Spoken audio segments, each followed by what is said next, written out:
नमस्कार दोस्तों, आरबीआई के भाग 4 में आपका हार्दिक स्वागत करता हूं। और आज हम पढ़ेंगे गुणात्मक विधियां, क्योंकि हमने कल पढ़ी थी मात्रात्मक विधियां। इसके जो पिछले भाग में गुणात्मक विधियां, इनके जरिए आरबीआई साख का नियंत्रण किस प्रकार से करता है, यानी हमें साख का नियंत्रण करवाना है, साख का नियंत्रण, और वो भी गुणात्मक विधियों से। तो गुणात्मक विधियों से किस प्रकार से होगा, तो जैसे मैं बात करूं सीमांत आवश्यकताएं, मार्जिनल रिक्वायरमेंट्स के जरिए आरबीआई किस प्रकार से साख का नियंत्रण करता है। सीमांत आवश्यकताएं,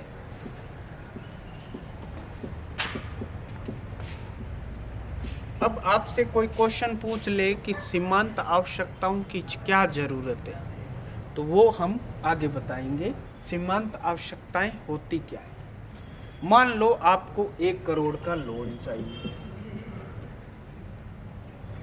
ये क्या चाहिए, ऋण चाहिए, और ऋण आपको मिलेगा आपकी संपत्ति के बदले, आपकी संपत्ति के कागजात के बदले मॉर्टगेज लोन दिया जाएगा, आपको कुछ गिरवी रखना पड़ेगा।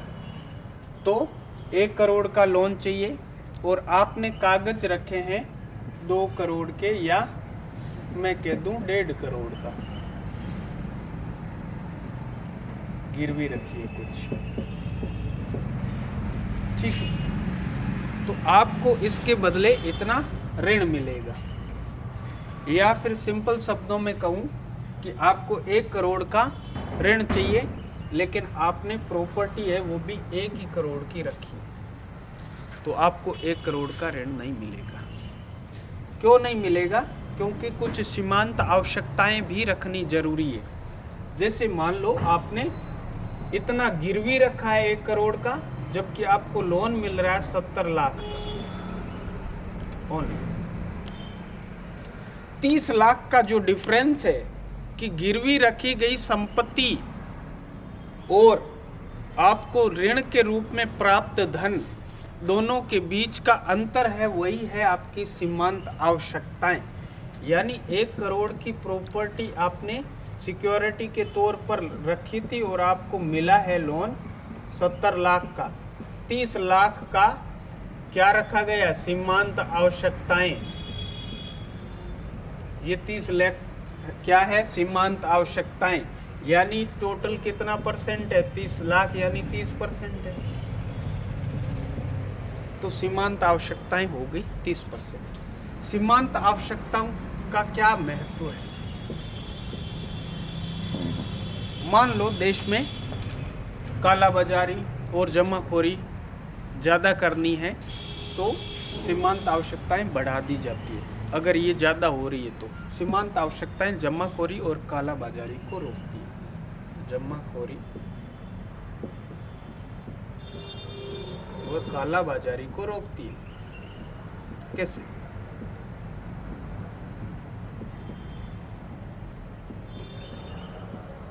सीमांत आवश्यकताएं कैसे रोकती है।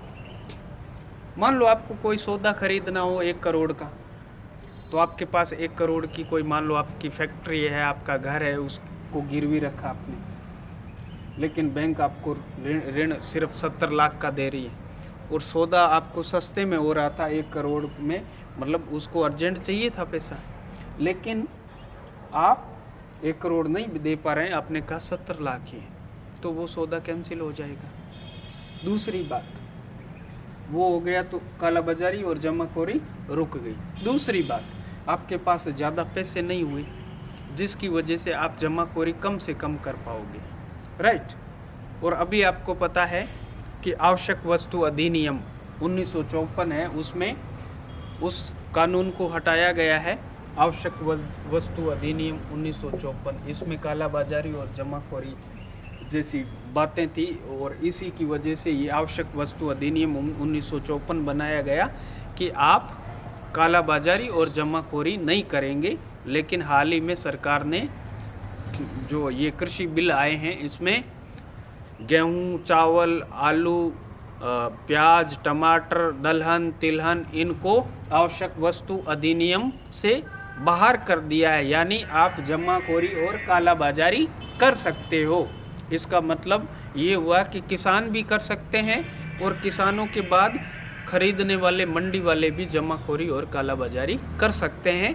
लेकिन यहाँ पे भी कंडीशंस है कि देश में आपातकाल या युद्ध जैसी स्थिति बनी हुई है तो आप जमाखोरी नहीं कर सकते, या फिर देश में महामारी फैली है जैसे कोरोना जैसा वायरस आ गया है तो भी आप जमाखोरी नहीं कर सकते, या फिर युद्ध हुआ है किसी के साथ तो भी आप जमाखोरी नहीं कर सकते। बाकी जगह आप जमा कर सकते हो अपने अनाज को, ये किसान भी कर सकते हैं और किसानों से खरीदने वाले लोग भी कर सकते हैं, राइट।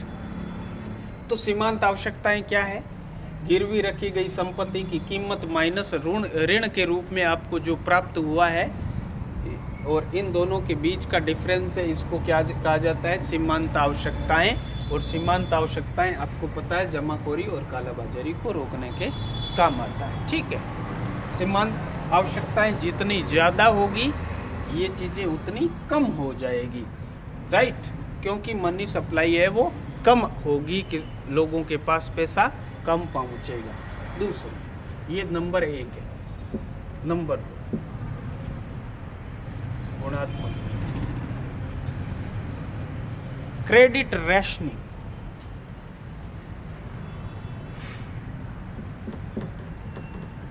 साख का रैशनिंग, यानी यहाँ पे आरबीआई है जो साख का रैशनिंग कर देती है, यानी एक लिमिट लगा देती है कि किसी विशेष क्षेत्र को ही लोन दिया जाए, दूसरे क्षेत्रों को लोन ना दिया जाए, या फिर ऋण पर एक सीमा लगा देती है कि आप ऋण इतना ही दीजिए, उससे ज़्यादा आपको ऋण नहीं देना है। इस प्रकार से रैशनिंग हो जाता है उस क्रेडिट का, राइट, उस साख का।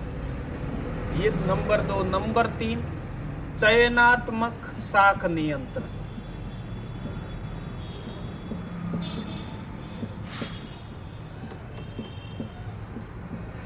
चयनात्मक साख नियंत्रण यानी प्राथमिकता प्राप्त क्षेत्रों को ही ऋण दिया जाए, दूसरों को ना दिया जाए।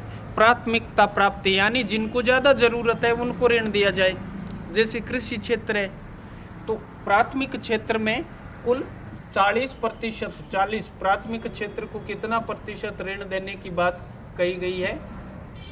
क्षेत्र को 40% लोन दिया जाए और इस 18% अकेला कृषि क्षेत्र को दिया जाए। तो ये एक प्राथमिकता प्राप्त क्षेत्र है, यहाँ पे ऋण दिया जाए, दूसरे क्षेत्रों में से ऋण को कटल कर दिया जाए। ये चयनात्मक साख नियंत्रण होता है कि एक इसी क्षेत्र को दिया जाए क्योंकि यहाँ पे ऋण की ज़रूरत है और यहाँ पे इन्फ्लेशन ज़्यादा नहीं हुआ है, महंगाई ज़्यादा नहीं हुआ है, यहाँ पे आप ऋण दे सकते हो। दूसरे क्षेत्रों पर एक बार लगाम लगा दीजिए कि उनको ऋण ना दिया जाए। तो इस प्रकार से इसको कहा जाता है चयनात्मक साख नियंत्रण। क्योंकि जैसे हम बात करते हैं कि 1969 में 14 बड़ी बैंकों का, व्यापारिक बैंकों का राष्ट्रीयकरण हुआ, फिर 80 में राष्ट्रीयकरण हुआ।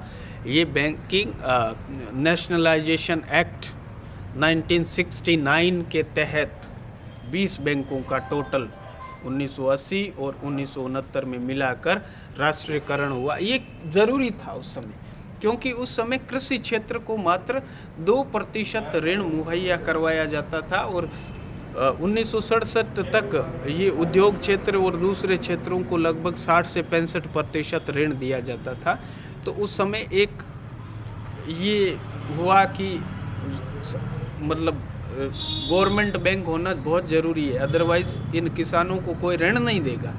तो इसलिए उसका नेशनलाइजेशन हुआ, ठीक है। इसलिए हम कह सकते हैं कि वहाँ पे उस क्षेत्र को प्राथमिकता दी गई ताकि अगर सरकारी हो जाएगा तो कृषि क्षेत्र को भी ऋण प्रॉपर वे में मिलेगा। इस प्रकार का जो नियंत्रण होता है वो साख नियंत्रण कहलाता है, राइट। चयनात्मक साख नियंत्रण कहलाता है। अगला मोरल सुएशन, नैतिक दबाव। नैतिक दबाव क्या होता है? Moral suasion. इसमें आरबीआई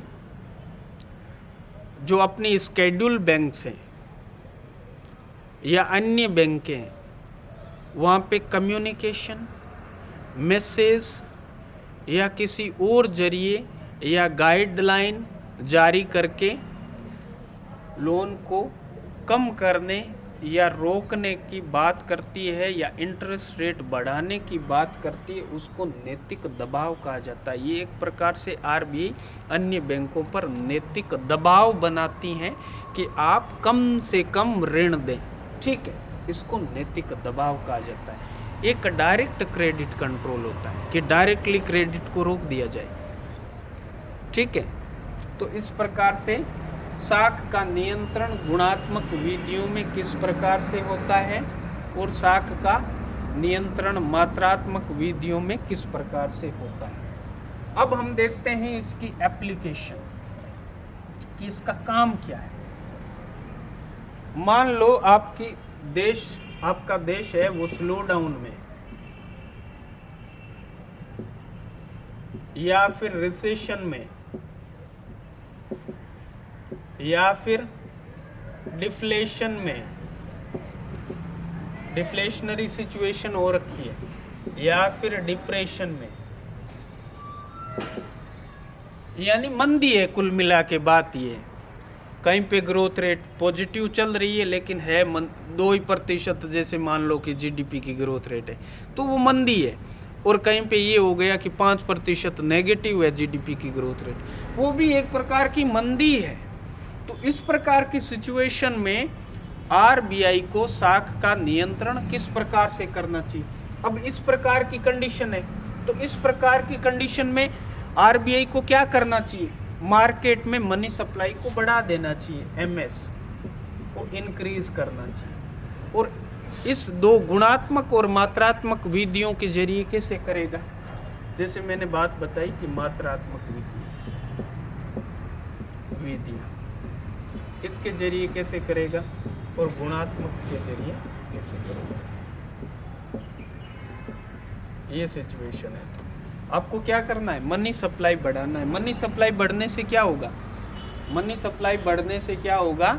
लोगों के पास पैसा जाएगा, लोगों के पास पैसा जाएगा यानी बैंकों के पास जाएगा, लोग ज़्यादा से ज़्यादा ऋण लेंगे, इन्वेस्टमेंट होगा जिससे प्रोडक्शन देश में बढ़ेगा, प्रोडक्शन बढ़ेगा तो लोगों के पास रोजगार बढ़ेगा, उनकी इनकम बढ़ेगी, मांग बढ़ेगी, मांग बढ़ने से फर्दर आपका जो प्रोडक्शन है वो बढ़ेगा। इस प्रकार से ये जो सिचुएशन है वो खत्म करी जा सकती है। मात्रात्मक में हमने पढ़ा था रेपो रेट, विपरीत रेपो दर, reverse repo rate, bank rate, CRR, SLR,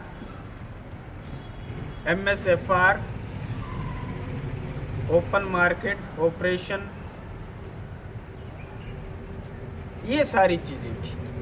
अब इनमें किस प्रकार का चेंज करना चाहिए? मनी सप्लाई आपको बढ़ाना है, सपोज करो, तो इन सबको क्या कर दो? कम कर दो। रेपो रेट को कम, इसको कम, इसको कम, इसको कम, इसको कम। और ये दो अलग तरीके से मैंने आपको ओपन मार्केट ऑपरेशन में बता दिए, राइट। तो रेपो रेट को कम करने से क्या होगा? व्यापारिक बैंक ज़्यादा से ज़्यादा आरबीआई से ऋण लेगी। और रिवर्स रेपो रेट को कम करने से क्या होगा? व्यापारिक बैंकें आरबीआई को ऋण कम देगी, दूसरी जनता को ज़्यादा देगी, क्योंकि रिवर्स रेपो रेट वो रेट होती है जिस पर आरबीआई कॉमर्शियल बैंकों से ऋण लेती है, और आरबीआई ने ये रेट कम कर दी तो वो आरबीआई के पास पैसे क्यों देंगे, राइट। तो ये कम करने से ये इस प्रकार की सिचुएशन आएगी, मनी सप्लाई यानी मुद्रा आपूर्ति बढ़ेगी, ठीक है, मुद्रा आपूर्ति बढ़ेगी। और मुद्रा आपूर्ति किस प्रकार का कंसेप्ट है? स्टॉक कंसेप्ट है, जबकि चेंज इन मनी सप्लाई यानी मुद्रा आपूर्ति में परिवर्तन है वो फ्लो कंसेप्ट होता है, बहाव कंसेप्ट, बहाव अवधारणा है, जबकि मनी सप्लाई है वो स्टॉक अवधारणा है, ठीक है। इन सब को कम करने से यहाँ पे मनी सप्लाई बढ़ेगा जिसके कारण बैंकों के पास पैसा आएगा। किस बैंकों के पास? कॉमर्शियल बैंकों के पास। और कॉमर्शियल बैंकों से आप फिर ऋण लेंगे, आपको ऋण सस्ता मिलेगा और इन्वेस्टमेंट बढ़ेगा, प्रोडक्शन बढ़ेगा, रोजगार मिलेगा, लोगों का इनकम लेवल बढ़ेगा और मांग बढ़ेगी, क्योंकि क्रय शक्ति बढ़ गई। किस कारण से? क्योंकि आय बढ़ गई है लोगों की। ठीक है, इस कंडीशन से निकलने के लिए यहाँ पे इस प्रकार से आप कर सकते हैं। गुणात्मक विधियों में जैसे मैंने कहा मार्जिनल रिक्वायरमेंट है उसको कम कर दो, यानी पिछले में हमने बताया कि 30% है तो उसको 10%, 20% कर दो, तो लोगों को जितनी गिरवी रखी थी उससे ज़्यादा, मतलब कंपेयर में ज़्यादा मिल गया। यानी पहले 1 करोड़ रखा तो 70 लाख ही मिलते थे, अब कितना मिलेगा? 10% कर दिया तो 90 लाख। तो 70 लाख से ज़्यादा काम होगा या 90 से? तो 90 लाख से ज़्यादा काम होगा, राइट। तो इसी प्रकार से यहाँ पे जितनी विधियाँ थी उनमें कुछ हिसाब से कुछ जो कंस्ट्रेंट थे, जो पाबंदियाँ थी, उनको थोड़ा कम कर देना है, कठोरता को कम कर देना है, जिसकी वजह से आपकी मनी सप्लाई है वो बढ़ जाएगी। जैसे रेशनिंग क्रेडिट है, उसमें भी जो आप रिजिडिटी जहाँ पे लगे, कठोरता है, तो उसको थोड़ा जटिलता है, थोड़ा मतलब बैलेंस में लाइए। बैलेंस में लाएंगे तो अपने आप लोगों के पास पैसा आएगा, मनी सप्लाई बढ़ेगी, जिससे इस प्रकार की सिचुएशन हटाई जा सकती है। मान लो देश में रिसेशनरी सिचुएशन है, मुद्रास्फीति की,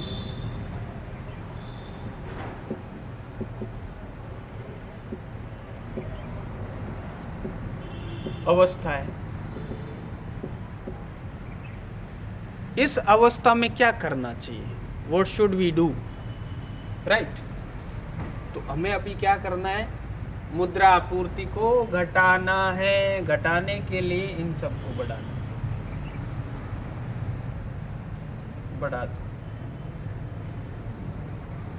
अब आपके माइंड में एक कंसेप्ट आएगा कि ये दोनों रेट तो ऑपोजिट है, ये विपरीत है, रेपो रेट है, जबकि ये सीधी रेपो रेट है, ये दोनों एक दूसरे से ऑपोजिट है, तो ये दोनों क्यों बढ़ रही? इसका कारण मनी सप्लाई आपको घटाना, तो रेपो रेट आपने बढ़ा दिया, अब कॉमर्शियल बैंक के आरबीआई से कम लोन लेगी, राइट।